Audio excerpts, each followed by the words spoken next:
We don't take a cookie cutter approach. We'll analyze every individual operator's labs and we'll tailor a program that's specific to them. So far, we've got over 600 guys in the program now. About half of them are Naval Special Warfare, the other half are Army Special Operations. Our mission is to mitigate the effects of operator syndrome in post 9/11 Special Operations veterans. And I just read a buddy of ours who is in the program. He sent me an article where I think the Congress is now giving the green light for a 10-year study on traumatic brain injuries and how it affects our vets. So possibly 10 years from now, we might have something that might lead to some form of a protocol or answer for these guys. But 10 years, I can't wait that long.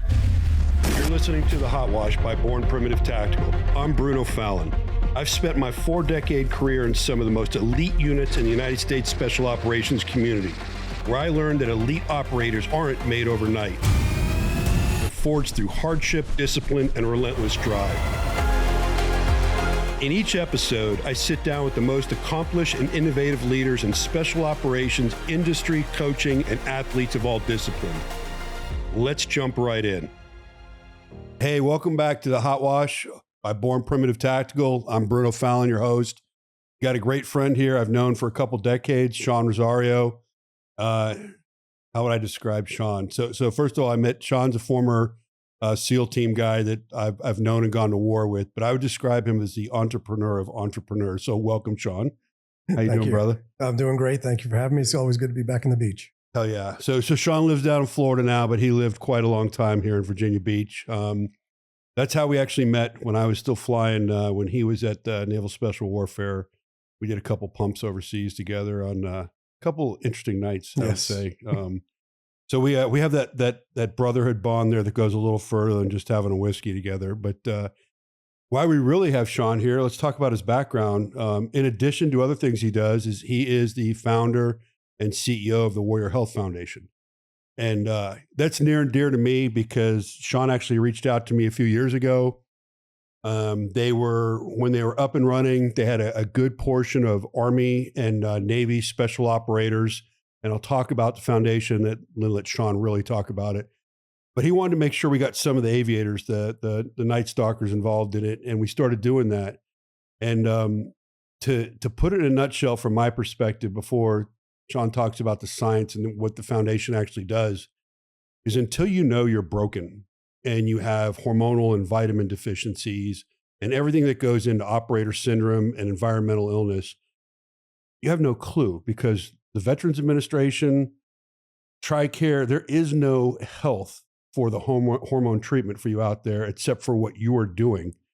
So it's a game changer. It was for me. I went from being somebody that was lethargic, crashed, holding weight, and got in the program, and it kind of brought me back to a baseline where I'm surviving. So Sean, why don't you kind of tell us about why you even started Warrior Health? And then we're going to go all over the place, but let's talk about the main meat of why we're here. Yeah.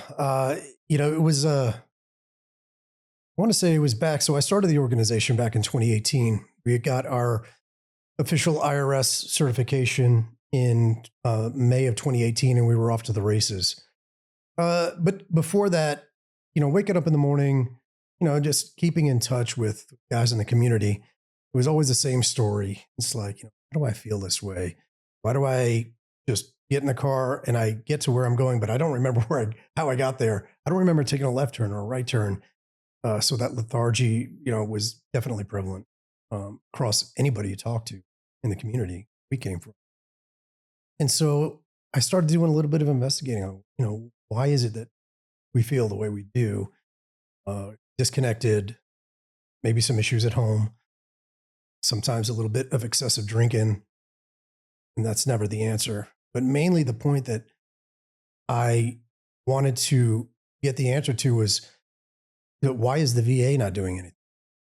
And the VA's answer almost 99.9% of the time was, oh, hey, what's your name? Okay, you're feeling like this. Here's a big bottle of opiate-based pills. Come see us in 3 months. Oh, what was the problem again? It's like here's the answer that they think, and guys take those and just end up taking them. They go into a funk. They get into a fog. They end up disappearing in the garage with a bottle of whiskey. And it's just never good. I didn't think that was the answer. And so I wanted to find a more natural, holistic based uh, option. And so I started looking into it. I found a couple of studies online that were done. One was by Air Force Research Lab, showing the severe decrease in testosterone, specifically in guys that were going through Ranger School. Ranger School, as you probably know, is pretty intense, and there's a lot of sleepless nights. Or if you do get any sleep, it's just a couple of hours, and then you're on the move again. But I think from the ages of guys from like 19, 20 years old up to about 28 years old, they were noticing about a 60 to 70% decrease in testosterone levels when guys were finished with that training block of instruction. Whether it improves when they get back to their unit, that's a different story. I don't think they tallied up the levels at that point. Then you get into the other aspect of now you're training for real world combat. Then you're going overseas, working really odd hours, almost exclusively at night. So your circadian rhythm's all messed up. And these explosive blasts that you're exposed to, especially on the ground, repeated exposure to concussive blast waves was a real issue. And then you combine that with working odd hours, lack of sleep. Everybody's going to get it. And the answer, what's the answer? Do we stop breaching doors? We got to get in somehow, either the wall, the door. You guys are flying and you're cranking off, miniguns and 50 cals on the side. I'm sure you get that concussive blast wave while you're in the seat. So it's every aspect of special operations is exposed to this in some way, shape, or form. And hormone levels are in the tank, vitamin levels are in the tank, and there's a lot of injuries that come with it. And so we don't take a cookie cutter approach. We'll analyze every individual operator's labs and we'll tailor a program that's specific to them. And it's so far we've got over 600 guys in the program now. About half of them are Naval Special Warfare. The other half are Army Special Operations, either Ranger Battalion, the Special Forces Community, nice Special Operations Aviation Regiment. And we also have some MARSOC. Yeah, you said something that really hits home because I know at least 20, 25 folks in the program that I'm very close to, and all of us are doing something a little different, but all of us can talk the same thing. We talk about our blood. You guys educated us on where to look. The crazy thing is you nailed it. I'm a product of an older generation, and the blast we received then, going back even further, we never wore hearing protection. For years, ballistic armor didn't exist. And then we started getting into doing blasts where there was no such thing as a safe offset or anything like that. And your body's taking it. And then in everybody's retirement process, they go and they get this brain scan and we have the white spots. But what do they hand us? Mm-hmm. They hand us opioid-based stuff that doesn't actually treat it. And there is no answer. And you guys are treating it. So it's huge. I never got anything off pills of what I actually did when I was properly treated and knew how to look at my blood. So I think what you guys are doing is game changing. Oh, thank you for that. It's been an interesting road. We're now just entering our 7th year of operation, and they always say, well, if you can make it past year 2 or 3, you're good. But it's a grind. It's a grind. We get zero federal funding, so everything that we get, the money that we raise is raised on our own from the private community. Right. And I know you do some incredible fundraisers where the people actually show up. The one I joined you with down in Naples, they actually got taken quite well care of. It was a very good, it's almost like a Capex of watching an event, watching you rope out of the little bird in a suit was pretty fun. Yeah. But no, so how many total former operators do you have in the program right now? Yeah, we're just over 600 now. Okay. And it takes, isn't it about somewhere around $5,000 an operator to get them through a year? Yeah, when we first started out, the number we had come down to was $5,000 a year per operator, which spread over the course of 12 months comes out to $466 a month. So $466 a month the more people we get in, we see that number coming down a little bit. We're able to enter into negotiations with different compounding pharmacies and vitamin or peptide producers that can lower the price for us ordering in bigger volume. So tell anybody that's listening, how can they contribute to Warrior Health? How do they get a hold of you? Where do they find you? It would be great to get their support. WarriorHealthFoundation.org is our website. And, there's options on there to donate. You can donate, a small amount. You can donate on a monthly or an annual recurring basis. But every dollar counts. Yeah. So something we did here at Born Primitive last month is we just put a donate button for every sale. And, it was something new for us. It was a test, and I think we know how to do better at it now, but we at least help get, an operator or two through the year for you next year. And I think we're going to continue to do that. But for businesses, there's a lot of businesses in the industry. I just came back from Soft Week in Tampa, literally flew back this morning for this podcast.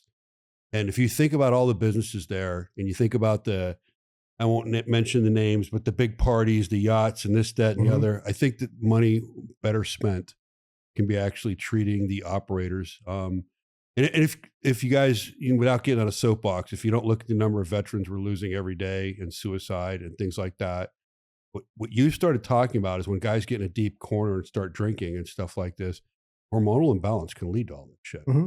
And I mean, so this is a preventative. Again, it doesn't make you Superman, but damn sure gets you back in the game, right? Yeah, and just to be clear, what our mission is. Our mission is to mitigate the effects of operator syndrome in post 9/11 special operations veterans. And I just read a buddy of ours who is in the program.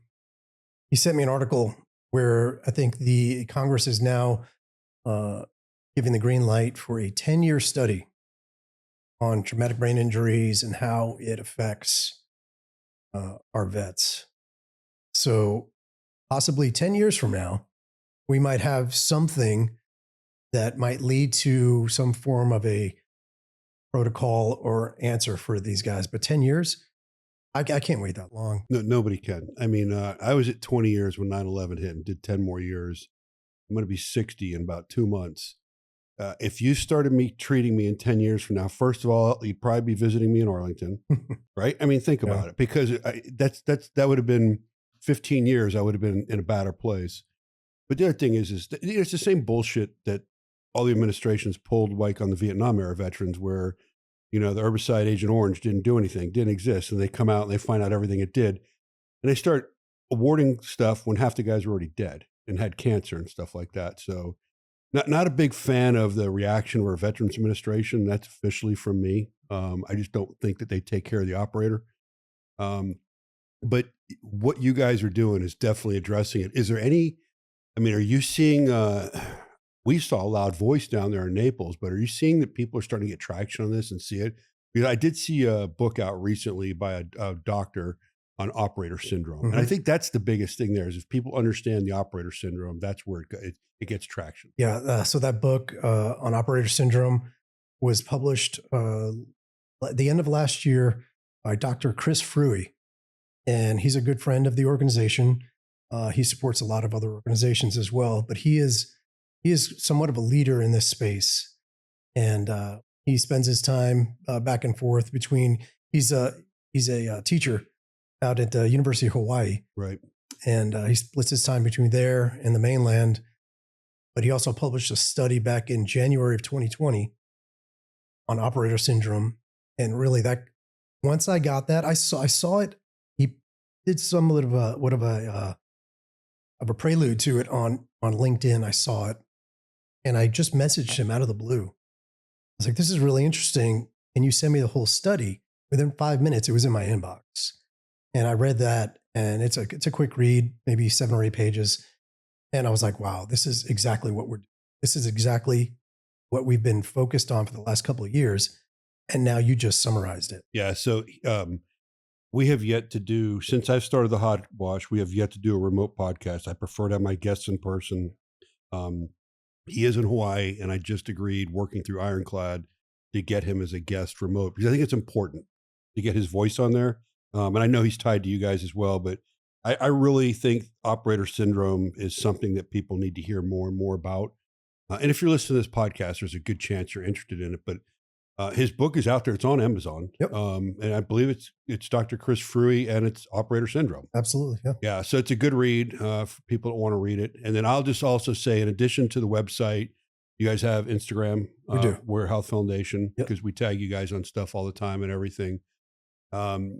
The other thing is the handling by your individuals. I will tell you that the one thing I love, I'm going through something personal right now, and I reached out, and your doctors are looking to give me something for stress. Mhm. I love it. I love the way they take the individual, and they're like, "Hey, what do you need?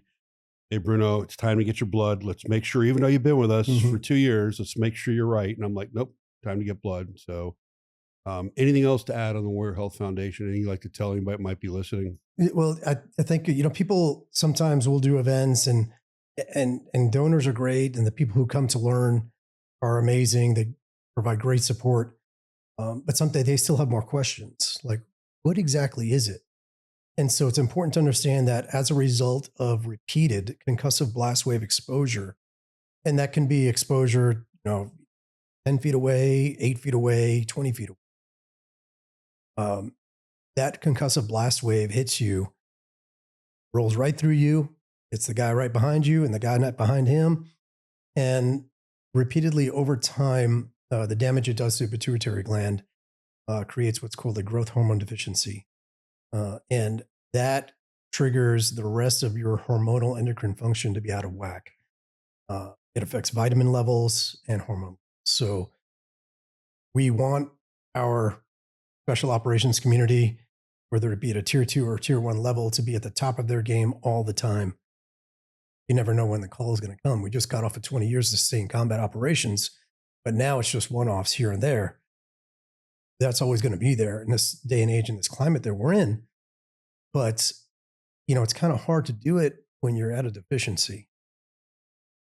Fortunately, the active duty rules are a little different. And they greatly changed recently too. I don't know if you're aware of that, especially on the Navy side, but basically, if I understand it correctly now in the community, if the stuff's not like on the WADA list, which is basically what an Olympic athlete can take, they can't take it. They can't take it. And that's horrible, because you could take like branched chain amino acids for recovery, which are not on the list, and they'll come up hot on a piss test, Yep. which is it's a knee jerk reaction. I think it's, guys that were doing something outside like what you provide for the program and a different capability, and I think they're trying to put a Band-Aid on a problem instead of address what really needs to be done. You can't train as hard as our guys do and be exposed to as much blast as they are and not address the problem and try and just make it go away. And then, oh, by the way, when you tell them that they're 20 years or 15 years when they've had enough, hey, thanks for being here, then they turn to the VA and they go, hey, I'm broken. What do I do? And the VA goes, here's your pills, which do shit. And I was early on when I started this, I had a former retired Navy physician break it down to me. And he said, let's talk about how important specifically testosterone is for the male body. If you took any amount, whether it's 1 ml, half an ml, just injected into your body, 65% of that goes to your heart health, circulatory. I was like, oh, okay. 30% of that goes to your brain health. Okay. So where does the extra 5% go? He's like, the extra 5%, that's what's responsible for muscle mass, fat loss, and libido. I go, wow, I thought it was reversed. I thought it was the majority of it goes to that. He's like, absolutely not. He's like, testosterone from the male body is the most important thing for circulatory, heart health, and your brain function. And I go, wow, that kind of makes sense now. Yeah. So let me give you, for those that haven't done any research on this, let me give you some numbers. When I first started this, I had 2 doctors that were outside Warrior Health advising me. One told me for a male at 55, my level of testosterone, and I'm just talking the level, not the free level, should be right around 550 to 600. I had another one that was much more sports, human performance guy that said, no, the way you train, the way you're built, you should be up closer to the mid 700s. And I said, okay. And then I went and got my blood. I was at 187. That's terrible. It's in the dumpster. And oh, by the way, I wasn't sleeping, wasn't functioning. You know, you talked about the guys going to work and not remembering stuff. I worked out at that compound for 15 years and I couldn't remember my 4-number keypad a couple times. And it just clears that fog up. Yeah. So again, just for those listening, Warrior Health Foundation. I'm a big believer because it's helped me greatly, and every single operator that I've got connected with Sean and the foundation that's gone through the process, and there is an application process. It's a game changer for them. And then the biggest thing I'll say is for businesses and individuals listening, they can only bring so many people in. It's based on how much funding they have for the year. So if you're listening to this, be like, wow, that's a badass foundation. You know, you heard the numbers, roughly $5,000 an operator. So for every 10 operators they want to add to the program, that's 50 grand that has to come in. So, you know, take a look. We as a business are supporting them. Take a look at it hard. John, I just think that it's great what you're doing, and it kind of goes in stream with a lot of the other things you're doing. I want to dovetail right into when I lost contact with you when you got out, and then when I first ran back into you, it was a TAC Rev company. So one of the cool things there is we have a need for role players for supporting when we were training, and we had a void in it. We couldn't get quality ones. And you actually cherry picked a guy that was with somebody else, put him under you, and built out a badass company. And to my knowledge, they're still the best role player company out there, supporting everybody. So again, that's feeding the active duty community. And then you guys led into some other stuff. The thing I want to talk about right now is on the TAC Rev side is the ballistic armor you guys are building. I have seen jumpable version. I've seen stuff specifically adapted for the modern operator for mobility, lightness. I've seen stuff for big police shields, you know, big, heavy level 4 to go through there. What got you into that? You know, I have a great friend of mine down in Florida who I met after I left Virginia Beach and moved down to Florida. So we connected. We were training jiu-jitsu together. He's an amazing practitioner of jiu-jitsu, black belt out of Valenti Brothers down in North Miami Beach. Doesn't live in Miami, lives up in Palm Beach County. But his name is Timo Tervola. And, you know, we connected and I knew that he was a jiu-jitsu guy and there was another company providing services at the time for our special mission unit. And they just happened to have a trip in Florida. I said, hey, come on down, let's meet the guys. And did. And the person who was in running the company that was providing the service at the time is also a jiu-jitsu guy. So I thought they'd hit it. Well, it turns out that he ended up getting picked up and doing some work for them as a combatives guy. And then fast forward into the future, he had the opportunity to come up with his own idea. And he actually spoke to the owner of the company that gave him the shot. And he was like, yeah, he's like, if you have a great idea, I'd support you to do that. And so Tactical Revolution took shape and we started providing exercise support to the special mission unit on various trips around the country. But he also had an idea for a ballistic shield that was a requirement out of the special mission unit specifically to them. And we made it. And had to be jumpable, had to be diveable, had to collapse, had to be able to withstand 7.62-39 armor piercing. And it was an amazing feat. And it had to be less than 27 pounds. So, but we did it, and they bought a bunch of them. Then the sister unit, special mission unit, had some questions, and they had some things they wanted to see, and so we tailored versions for them specifically as well. Different applications for aircraft, confined spaces, subterranean level spaces, and there's a lot of research and development that goes into it, but I think it serves a purpose. No other companies do what we're doing in that specific space. No, most of the shields you see are your typical, you know, you got a stack of police officers, SWAT guys going hard in the door and stuff like that. Your shields are definitely different. And it actually, I mean, even the design of them, the way they collapse and all that kind of stuff, it's pretty cool. I mean, Yeah. And you guys don't seem to stop. Like, there's no other shield on the market that you can have that will take an AP round and still be usable. Oh, and at the same time, you can run your primary rifle at the same time accurately. And if you need to do a magazine change on your primary rifle, you can do that too. If you need to transition to your secondary pistol, you can do that too and just let go of the shield, but it's attached to you. And so it's a very unique way to do it. But I think it was well overdue, and we're always innovating. no, it's good stuff. How, if anybody's interested in getting a hold of you guys for shields and stuff like that, how do they do that? Tacticalrevolution.com or tacrev.com. You guys are at a lot of the big trade shows too. I mean, run into the guys and stuff like that. But I think it's incredible because we're trying to do something different here. The big thing, and I don't think a lot of guys get this, is we didn't just make apparel to make apparel. When Bear brought me over here, we had an idea of let's make something with human performance in mind. And that's what your shields did. It's the same thing our apparel's doing is we didn't just cookie cutter ripstop cotton that once it gets wet, it becomes cardboard on you. It holds the salt. It reduces mobility. So we made something that dries and moves the body. Well, you do the same thing with the shield. You made something that moves, you can drop and all that. Yep. But I like the concept because nothing is good that gets heavier and doesn't work as well, right? Yeah. So what else do you have going on out there, man? Like I know, well, how about Trident ammunition? Yeah, Trident ammo. Well, I got to plug Trident because Trident does sponsor us. All our 9 and all our 5.56 comes from Trident. And we you guys see the videos. We shoot every Friday here, and we can't thank you enough for that. Plus, we work with Community First, which trains police officers. We've done multiple local ones here. They're up in New England doing a course right now.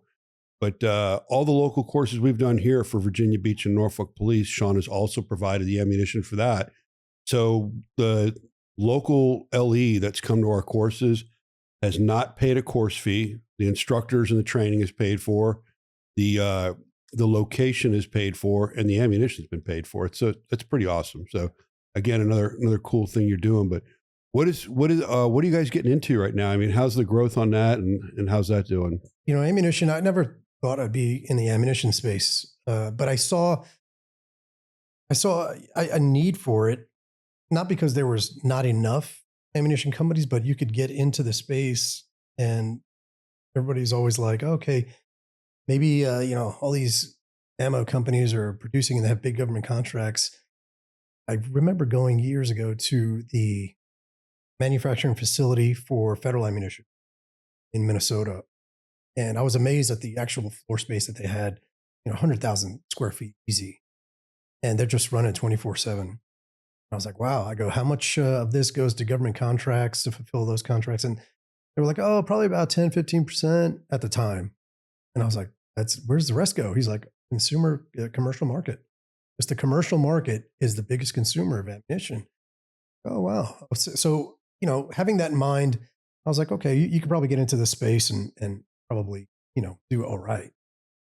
And so I just started with the two most popular calibers, which is here in the United States is 9mm and 5.56.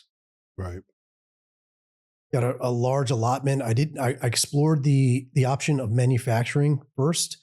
At the time, it was going to be at least a year before I could start manufacturing the first round. So went to a company that white labeled it for us, and we got a big allotment for that. And there just happened to be a 5.56 scare in October of 2023 when they thought there was going to be a shortage, and it just went insane. 5.56 was flying off the shelf. I was shipping out 40, 50, 60 cases of 1,000 rounds a day for 30 days straight. And great. Good way to start a business. Right? It was great. But things are kind of evened out. Prices vary depending on the price of raw materials, powder, primers, brass, projectiles. So it's cyclical in the sense that, the price will come up, it'll go down, but people always want it because it's a consumable. Right. So are you going to go past 9 and 5.56 eventually and get another calibers, or just? stick with that? Great question. So yeah, we'll always have 9mm and 5.56. I mean, those are like the staples here in the States. Uh, Moving on, I would look at what the most popular calibers are for the commercial market. You know, the hunting market. I mean, I think 308 will always be a staple round. You have great, amazing rounds coming out like 6 Arc, 6 Max, 6.5 Creedmoor. You know, 300 Blackout seems to be pretty popular. No, agree. Yeah, we're actually working with Hornady on all our specialty stuff, like our bolt guns. We've got 6.5 and 300 PRC, and they take care of us on that. But yeah, it is. I mean, all you have to do is mention ammo scarcity, and it goes crazy, right? Oh yeah. So maybe we got to put some stuff out saying it's getting scarce for you. that'll cause a stir. Yeah, but you also mentioned what Community First is doing, and Andrew Sullivan's doing an amazing job. I'm going to see him in a couple of weeks as well, and you know, just the fact that the police, law enforcement in general across this country don't get the training that they need. He's really taken an issue with that and really taken a step to provide that. And it's at no cost. I mean, they'd be crazy not to take advantage of it. But I had him on not too long ago. We fully support it here. We're trying to, and we've actually partnered locally with London Bridge Trading on this. But we are trying to run one a quarter where the local LE gets the benefit. And the biggest perspective for me is, number one, we're supporting our local law enforcement, but we're also increasing our public safety. You know, the big thing in the business I'm in now and was in before this, not all the SWAT teams are super funded, but they seem to be the best funded teams in most LE agencies because of a unique mission. I mean, police chiefs probably wish they don't have to have a SWAT team. But when the shit hits the fan, who do they call? That SWAT commander and be like, it's game time, right? And they got to show up. Well, all these active shooters, the SWAT team are never the first guys there. Right. It's the first patrol car. It's a pickup game. And that's what Community First is teaching and I love it. They are getting that pickup game of, hey, you get there and increasing the skills. And they've got a good blend. They've got a cadre of former tier 1 guys and law enforcement officers. And what I see it as is that they're not trying to make the guys do stuff the military does. They're just giving them more tools in the toolbox. And the faster they can clear that building to get to that shooter, 2 things happen. 1, they stop the threat. Number 2, they save lives. Yeah. Right. So it's a great thing. And we're going to continue to support that as well. I think that is something that's going to grow significantly for him, and hopefully he can go nationwide. I know he's kind of been doing a lot of local here, Texas and New England, but I think the more the word gets out, that'll pick up for him. Yeah. And it's kind of personal for me in the sense that, you know, with these school shootings, you know, it's terrible. I think there needs to be more emphasis put on that as far as more of a proactive approach, because you got these school resource officers or deputies that are at the school, maybe 1 or 2 of them, but it almost seems like they're always in a reactive mode. Like, okay, maybe I hear this info, you hear some info being talked about, but maybe go a step further, get a little active, go into, you know, I'm not trying to say spy on anybody, but just get a little active in open source social media. What's being said there, right? Because there's things always going to be put out online. I think with this wave too, it's also changed the view on who should be a school resource officer. In the past, it was the guy short for retirement, you know, kind of really not fit to be on the street. And I think that's starting to change. My last job running that urban training program, we'd go to schools and we'd have some guys there that absolutely, one of the school districts I went to specifically was in the Tampa area, and they had the former Tampa chief as the school's police chief, and he was bringing in guys from all over, and they had it going on. I mean, they could lock a school down. They had a response capability. It was very impressive to see that they actually were doing something about the situation and being proactive, not reactive. Right. So, you know, and the shooting thing, this goes way back, but I always used to think to myself, and this may be controversial for some people, but this shit's been going on forever. But here's the difference. It's the media. You know, 30 years ago, you have one of these fucking miserable kids that wants to, you know, end his life. He would jump off a bridge, put a gun in his mouth, and he's gone. Who fucking cares?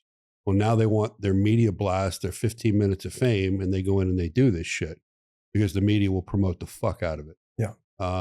It's one of those things you don't turn the news on to see good things, right? No. So it's terrible it's happening, but I mean that's the cause of it. And the media stirs it and we have all these things going on. But the counter to it is to be proactive. And I think that things like community first, I think that school resource officers and active school programs are the way to do it. But some people, it's just not politically correct yet. So they're gonna be the ones that pay. No, that's like you said, the reactive part of it.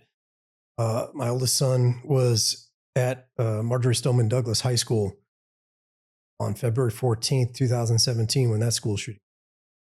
That was a long day for all of us. We lost 17 kids and, and 17 others wounded. But it wasn't until the next school year started that you started seeing school resource deputies in Broward County at that high school with long guns on their back, concealed in a carry pack. But if you know what you're looking for, you could tell they had, collapsible, probably 10 inches in there. So, but it's reactive. Right. No, you're right. You're right. So, all right, question for you. What else? Because every time I turn around, you're getting into something new. What else do you have on the horizon out there? We talked about the foundation, Warrior Health Foundation, Pride and Ammo, Tactical Revolution. I mean, that does keep my plate sort of full. Sort of, right? Sort of. But I think, much like a lot of guys in our community and yourself, we can't stay still. No. You got to keep the mind going. You're always looking to innovate. And I think that's where it happens. People uniquely with our experiences are able to look at something and suggest an idea, and not just suggest it, actually put it into action and develop a prototype or an idea that can be put into action. They take the example of big military, big defense thinking. And it's like, okay, got an aircraft carrier that's steaming along at 35, 40 knots. And we need to make a right turn. You know how long it takes to turn that thing? It'll take forever. But special operations, we're agile. We can think on our feet. We can make it happen very fast. No, it's something that I greatly worried about going. And this is anybody that's on active duty that's still listening to this. The biggest thing I worried about was two things going into the private sector. Was one, just being an HR time bomb. But no, the other one is how do you lead people that are not focused on a real world target and a real world mission? And what I found is you got to take a wrap off and you got to listen to your people a little bit more, but you just continue to lead. Mm-hmm. You be out front, you lead. And everywhere I'm going right now, the most innovative companies on their boards are sitting former special operators that were, generals and admirals, people that are actually running the influencing the drive of the companies, former operators. It's pretty interesting to see because of the way we operate and the way we think. Culture is everything. Yeah, man, I couldn't spell apparel when I came here, but that was not my mission. My mission was to come up with the vision, right? Yeah. And that's what we do. So now, man, I can remember just fucking hitting the Wayback Machine. You and I in Iraq on a certain event one night where, I remember landing after that and looking at you and a couple of other of our brothers thinking, I don't fucking ever want to do that again. So that was a wild night. Yeah, dude. That was a wild night beyond any measure of a doubt. This was the early days of Iraq One during the initial invasion, and a very, very publicized target that was being taught about at the national level, and we were sent to do it. And it fucking turned chaotic pretty quick. And there's a couple of you guys that kept me alive, and I kept a couple of you guys alive, and we all came out of it at the end of the night. We did have one individual, one of our gunners got really fucking hurt bad, got headshot, but other than that, we all came out of it and lived to go fight another day, right? But that gunner made it, though. He made it. That's amazing. Glenn made it. They're trying to hit the cockpit, the whole lead lag thing, and they got him on the right gun, took one in the head. And then we, had to get him out of there. And do the whole transport and everything, but he's still alive and he'll probably outlive me. I mean, he's some fucking great men. But no, there was a couple of those nights. Just but my question to you is, nights like that and stuff like we did, how did you transition out? How did you take the wrap off and transition out? I mean, because to me, that I've got to the point finally with age where I don't miss the mission anymore. It's just missing the dudes. Exactly it. I had the time that I spent there at our command, and it certainly, wasn't as long as other guys. There were guys that stayed there 10, 15 years longer than I did and did another 400 more missions. And it's just incredible. They were reaching out to me. A handful of them were like, "Hey, like Rosie, I'm getting ready to retire. What should I do?" I'm like, "What do you want to do? You don't want to be a doctor or an accountant or a lawyer, then you don't have to go to school. I would encourage you to, but your skills that you've developed over the past 20 years are amazing. This is what industry is looking for. This is your ability to critically think, problem solve, publicly speak, and just lead is what companies are hungry for. And you have it. You don't have to carry a gun for the rest of your life." No, you don't. And I'm proof of that. You're proof of it. And we tell people, and it actually concerns me when I see guys picking up contracts, especially as they get older. I'm like, man, you're no longer on the A team. You're no longer with tier ones. That's the biggest thing with me is I see guys that are still doing it that absolutely are still rocking and rolling, but the people around them aren't. So that's the danger right there. And that's, when I left active duty service from the command, living in Virginia Beach, I told my wife at the time, I said, "Listen, I can't stay in Virginia Beach and not be part of that group." So we ended up moving to Florida, and, having to still provide, I did fall into that contracting role. I was a contractor with the IC community for a couple deployments. And while I was over there on my second deployment, I was like, where's the growth in this? Is this, I'm going to be doing the same thing. If I stick with this organization, I'm going to be doing the same thing, 10, 15 years from now. That's just not acceptable. Was the money okay? Yeah, it was okay. But, with the risk involved and you got a family. So I came back to Florida and I did finish my undergrad, I was happy I did that. I think I was the first person in my family to get a bachelor's degree, so Right. Was able to knock that out, use the benefits, the post 9/11 benefits. But the interesting thing is that once I was in college, I would do it at night at a satellite campus they had in Florida. It was the easiest thing. Going through these classes, I was like, this is like, I could have done this back right after high school, but I surely wasn't ready for it back then. But once I was mature enough, like I was back in 17 or 18, yeah, it was a breeze. Blew through it because I had a lot of practical on the job experience being in the private sector already. And, to me, it's just another piece of paper. I'm with you. I think, and I'm not against education. I have an issue with a lot of educators, but I think if you're going into a field where you said it, if you're going to be a doctor, a lawyer, a marine biologist, something that's an actual trade, you actually have to learn the science. Totally think it's there.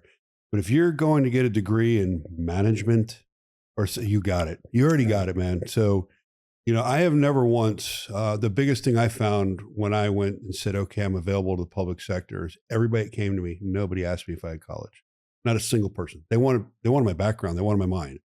Nobody asked for it. It wasn't even an entry thing. Matter of fact, I think the only guys I knew that were getting degrees at the time were guys that wanted to become a federal agent because of the requirement then.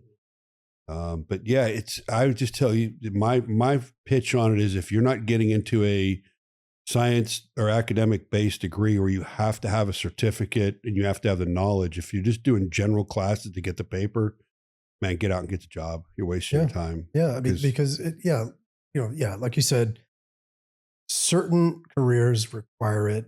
There are some guys even get into the finance world that won't have the the paper that typical, somebody from a Yale or Harvard or Penn has, but they have something else that those academics don't have.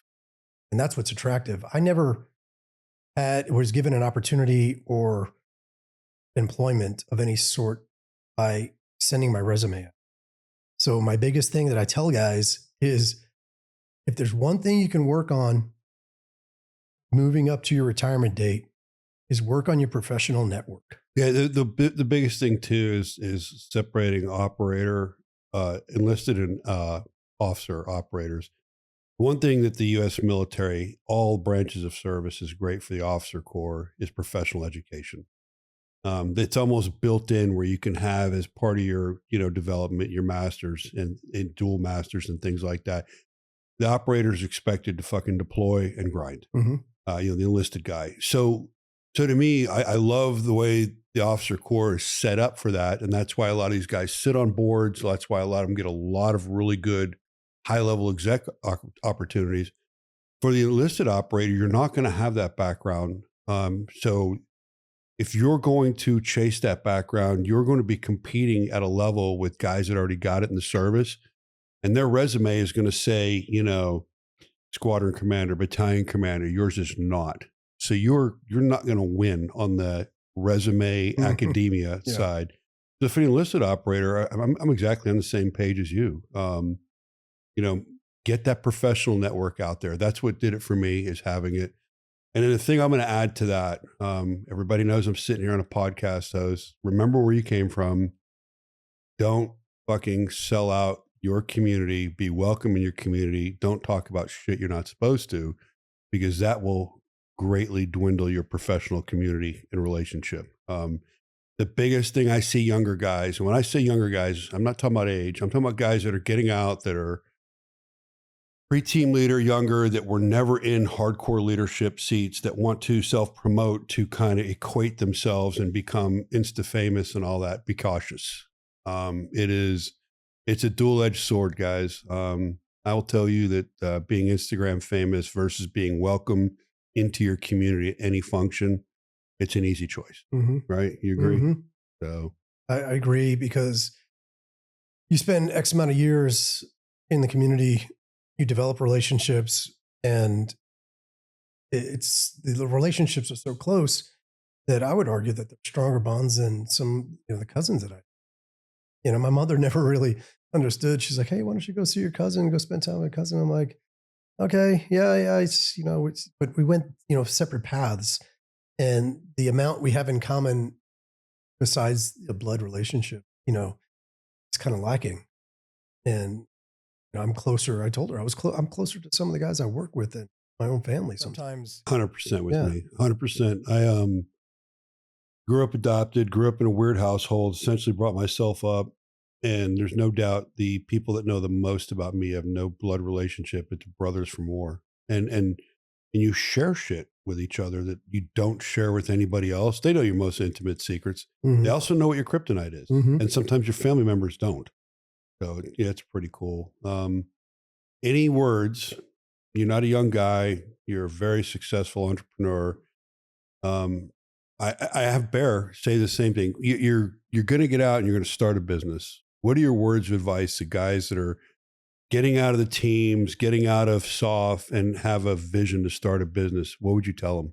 I will say that whether you say it openly or say it inside your head, you are always, always, always going to measure the actions that you take, and you're going to worry about what the guys think. And if you can get out of that, that's where success is. Yeah, okay, the guys that I've spent the majority of my adult life with in special operations, they're going to think that's stupid. In a strange way, you're always like worried about, like, what are the guys going to think?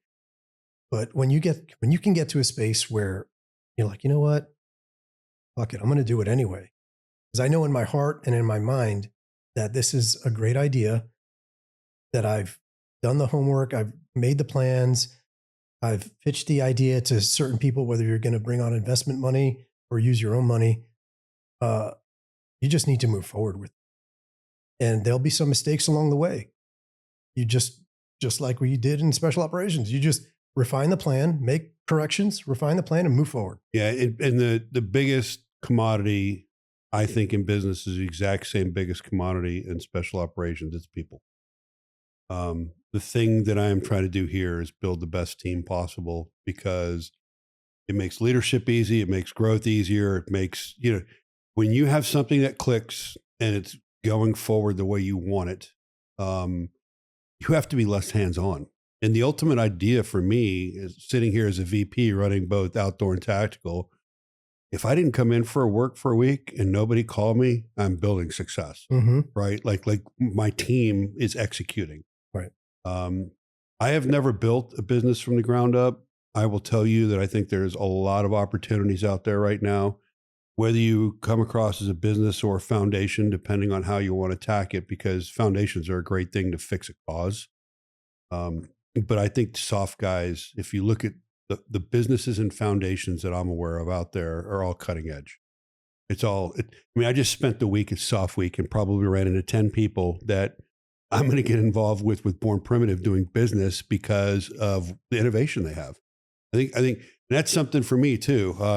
We're making really cool human performance apparel, but what I'm making today, 2 years from now, is obsolete.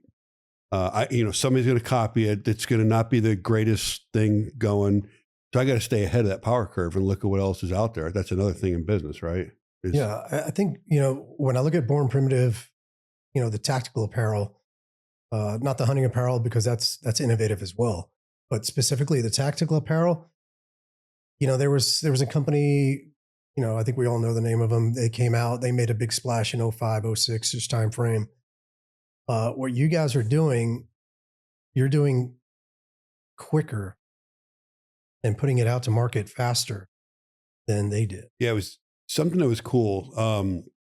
So the CEO right now of HOTWASH Suppressor is a really good guy. And HOTWASH Suppressor, if you're not tracking it, they're 3D titanium, and the way their suppressors flow, it's exactly in line with what you're doing for Warrior Health. The blast is going away from the operator instead of back towards the operator from the can. They're lightweight, they're unique, they last, the shootout rate is really good. He came from the apparel side. He built Beyond. And Beyond, I used to call it my Afghanistan coat. The only reason I got through that cold in Afghanistan was a coat from Beyond. It was amazing stuff. But he approached me at Soft Week and pulled me aside. And he goes, what you guys have done in tactical in the last 18 months, everybody's watching. Nobody has broke into the brand, into tactical and come that fast. I said, well, we have a vision, and the vision is what's broke. What can we fix that's broke? Not what do we just want to make to make? And I think that's the answer. My little code for business there is if 50 people are making the same widget, why is your widget better? But if 50 people are making the same widget the exact same way and you've got a better widget, fucking go for it. Again, for what you guys are doing here, the team that Bear and yourself are building, you're building a culture, and culture is important because culture, you get the right people that fall in behind the mission and the vision of the company. And if they have buy-in to that, then sky's the limit. No, I agree. Culture, ethos, all of it. And that was another reason that drew me here was the vision of the brand. And primarily support the law enforcement, first responders, and military really hit my heart. But then when they're like, let's not just build shit. Let's build shit that matters. And I love that. Yeah. So, but you can see the bleed over. I don't know if it's bleed over from tactical to hunting or hunting to tactical. Either way, it just makes sense. No, it does. And so I'm very fortunate. We've got a guy named Aaron Snyder, who's, one of the better bow hunters in the world. And the guy's a fucking animal, but he is the guy that's steering the outdoor side. But we continue to contrast tactical and outdoor and where they overlap and what we can do. And we're even making some joint products. I mean, we just released something called the Scout Short, which was going to be 2 separate shorts. And we looked at the use of it and we can make one for both communities. Name it something that's kind of in between. And we did. It's blowing up right now. Yeah, it's kind of fun because, little things like You can put clothes on every day, man. Mhm. It's just the way it is. You're going to put clothes on every day. So if you're hitting fitness, we're very big in and active professional now too. Like literally, I flew home, like I said, from Soft Week, and these pants are my travel pants. They're not a tactical pant; it's a Yep. Traverse pant. It's the most comfortable travel pant you'll ever wear in your life, but it's from our brand, and I just love that we're kind of getting there now. Not to get off subject, but in a couple minutes or less, where do you see yourself in 5 years? And am I going to be down in Florida having a sunset cigar with you doing it? The invitation is Hell always yeah. open for that. Yes, sir. I know you got a little bit of Florida in your heart. Oh my God, dude. But 5 years from now, I would like to see us treating over 1,000 special operations. I would like to see, in some way, shape, or form, the federal government providing assistance, other bigger nonprofits providing assistance, because we are addressing an issue that, supposedly they're supposed to care about. It's a big one here in Virginia Beach. Hasn't come around yet. Hopefully they will. But they're a very successful organization, and I hope that we can have some more continued conversation. But I want to be able to continue to grow our team at Warrior Health Foundation in order to support our special operations community. Because, over the last 20 years, I said, sustained combat operations, I don't think we've ever asked so much as a country of so little of a group of men to carry that mission forward. Because make no mistake, the last 20 years was a special operations war. Yes, there were conventional forces over there, but they're mainly in a hold position, defending. They're not actively going out offensively, prosecuting targets. Yeah, I think I'll throw this out there just listening to you. I think that there is a huge amount of former soft guys now that are wearing the title congressman. Mm-hmm. There's SEALs, there's Green Berets, they're all over the country. Like if you know one and you're listening to this podcast, make them listen to it. Because the way to get the federal government to listen is to get congressional action, to get people to listen. And I'll tell you right now, folks, you can look as hard as you want. The VA, Humana, TRICARE does nothing for this, and it's critical. I think it's 22 veteran suicides a day. It's the amount of operators that are just beat to death. You want to do something about what you guys, everybody wants to go see the cool Navy SEAL Green Beret movie, but let's take care of the guys. That's a movie. So that's my message. You look at a statistic, and I don't know the exact specific numbers, but since 9/11, I believe combined in different theaters, areas of combat, whether it be OEF, OIF, Syria, anywhere, Yemen, Somalia, we've probably lost a combined between 7,000 and 7,700 military personnel. But at the same time, we've lost over 100,000 to suicide. That's not acceptable. No, it's not. I had Norm Hooten on here as a guest not too long ago, and he said something that I did not realize. His unit lost 8 on target on that mission. Since that time, they've lost 8 more to suicide. Yep. How tragic is that? That terrible. says it right there. Yeah. The same amount that was lost in a just violent period of combat is the same amount of self-inflicted that we've lost. And that shouldn't be happening, right? No. These are our nation's treasures. The guys that go do this and commit, and for folks that don't know this, guys like me, you do 30 years in special operations. My retirement at rank is the same as a guy that flips eggs for 30 years in the service. It's based on rank and service. Yeah. You don't get a, hey, at the end, thanks for all this crazy shit. Yeah. We know that. We don't do it for that. But my point being is when you come out the back door, what's waiting for you? And there's anywhere, when you get a special operator to the tier 1 level, there is anywhere from, I think, $15 to $20 million of investment in each operator over the course of his career. From day one, you get to training and selection all the way until you leave. And to just take that number, that investment, and just let it go. There's a better way to do this. Brother, I love having you here. I'm glad you came up from Florida. I think next time we're going to go do this in Florida because it's, I got to go down there every now and then too, but got a small token for you. Wouldn't be a military community if I didn't have my own coin. Oh yeah. So my man, Sean, thank you. Pleasure having you on the podcast. Kind of to close it out, everybody, the number one reason we're here is Warrior Health Foundation. Please take a look at it. Please look at Operator Syndrome. If you like this podcast, pass it on to other people because this is what makes a difference. Any last words, brother? No, I like I said, I appreciate the invite to come up here again. It's always a pleasure to be in Virginia Beach again. And I hope to keep the conversation going, and you're always welcome down in Florida. Hell yeah, brother. Thanks for tuning into this episode of the Hot Wash by Born Primitive Tactical. Don't forget to like, subscribe, or follow us at Born Primitive Tactical. I'll see you next time.